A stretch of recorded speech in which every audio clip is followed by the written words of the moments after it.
Hi guys, hi guys, नमस्कार। रुआ सब देख रहे बनी नंबर 1 मनोरंजन। ऐसा ही दुलार प्यार देते रही और चैनल के सब्सक्राइब कर दी। चलिए शुरू कर जा आज के बकचोदी।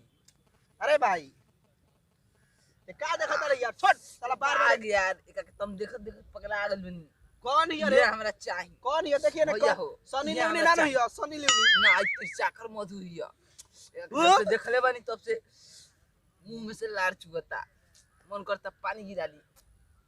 अरे साला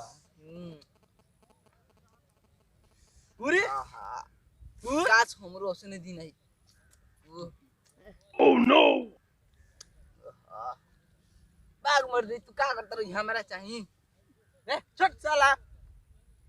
मर दे हेती चुकी हो के ये सब देखत रह। हम बोल बनी देखे तो काश उसने दिन अपनी क्या बाप रे, होय होय होय होय होवे न हियो रे कि राजा तो नहीं जाई ना बहरिया। राजा बनी जाई न बहरिया। बाप रे, अपना आप के बाप रे बाप सती सावित्री बनत रहलसिया। आ होई का करतिया होई हाय वीडियो बनवा के ओह ओह ओह करतिया।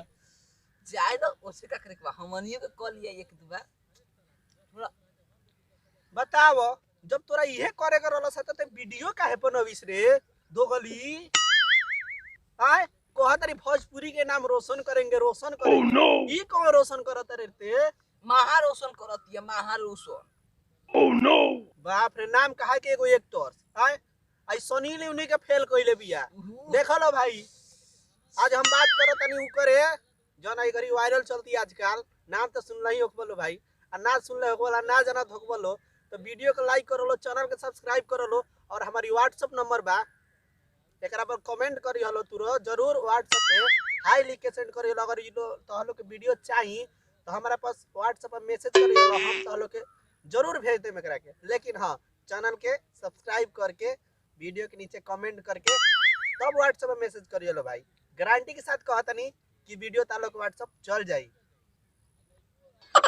बताओ हाय तू लो देखला लो भाई, जे जे देखलो के वीडियो में कमेंट करके बताई। ज्यादा से ज्यादा शेयर करी। हाय अपना आप के बहुत बड़ा एक्टर समझले। बताओ साला भोजपुरी के नाम का तो रोशन करे आयल छिया। हाय रोशन करती है ना, एकदम नाम डुबा के रख देली बे भोजपुरी के। हाय खेसारी भी एगो गाना गइल रहलन तो सब केहू बवाल क देले रहे। हाय सब केहू बवाल क देले रहे कि खेसारी भी होइसे गाना गावत रहन, होइसे गाना गावत रहन। आई कौन गाना गावती है, आई कौन वीडियो बनावती है? खेसारी भी त एगो नामे न थइले रही तो पूरा फिल्म में देखा देलस, पूरा फिल्म। सब बूढ़ा लोग के पानी गिरवा वाला फिल्म चल बनावेले मधु सागर। जब से हमार कैमरामैन देखले बानू, जब से ही सारा हमर कैमरा में देख ले बानू, दिन भर में रात भर में पता ना दिन रात का करत है कि 3 दिन में हरड़ी हो गइल बा। हां लागत अपन हाथ जगन्नाथ उहे करता।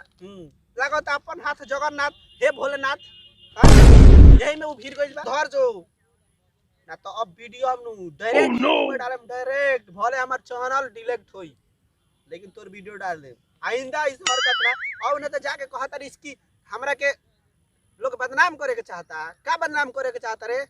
हाय अपन वीडियो खूब बना बना के पोस्ट करता रे, खूब छोड़ता रे, खूब वायरल होता रे। हाय वायरल हो जाता तो कहता रे कि हम लोग को बदनाम करने का प्रयास कर रहे हैं लोग। हाय फालतू फालतू की केहू के नाम धर देबे। हाय Oh no! हाय बताइए का भाई सही करती है दोगली? एकरा ऐसा एक्टर लोग के नु भोजपुरी में ना पूरा धरती पर ना रहे के चाहिए। हाय तेही एगो प्यार कोई देवड़ी दोगली, हमनी को प्यार करनी सन। हाय ना ए दादा ना हो ए मधु तिरसाकर, ऐसे ज्यादा ना हो।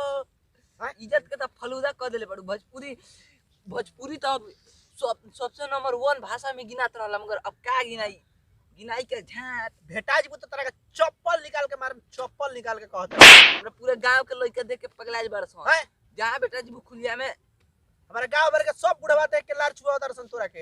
हाय जहां बेटा जी तो खुलिया में एगो हम बोलता चाचा बा के दिन भर में साथ नहीं मारेला तारा के देख के। हाय चला ई मोटा का हाय एक दिन मर जी तो कहां से आई रे? एकदम गलत क के रख देले बड़िस्ते। भोजपुरी भोजपुरी भोजपुरी इतना अच्छा शब्द है, इतना मीठा शब्द के बतना, इतना बढ़िया ट्रैक्टर और ये तोरा का हम लाइक करत नहीं है आते अपने प्यार के सबूत दिखावत तरी वो पूरा Oh no! खुलिया हमें को तेही प्यार कर दी धरती पर आओ ना तो कहत तरी कि हमको बदनाम करने का प्रयास कर रे सारा वाली हिता वाली दोगली खुदे ऊपर कूदा था रियो कहा तरी आते बड़ा बड़ा कूदे में मजा होता आओ ना तो कहते हमको बदनाम कर रहे लोग आइंदा ऐसे वीडियो आ गइलू मधु त्रिषा तारा से कहतनी चैलेंज देख कहतनी आइंदा ऐसे वीडियो आ गइलू ये बरी के चला माफ बा अगला बार से अगर वीडियो आ गइलू एगो दूगो वीडियो ना 5 गो वीडियो 5 गो अब बताओ वो 5 गो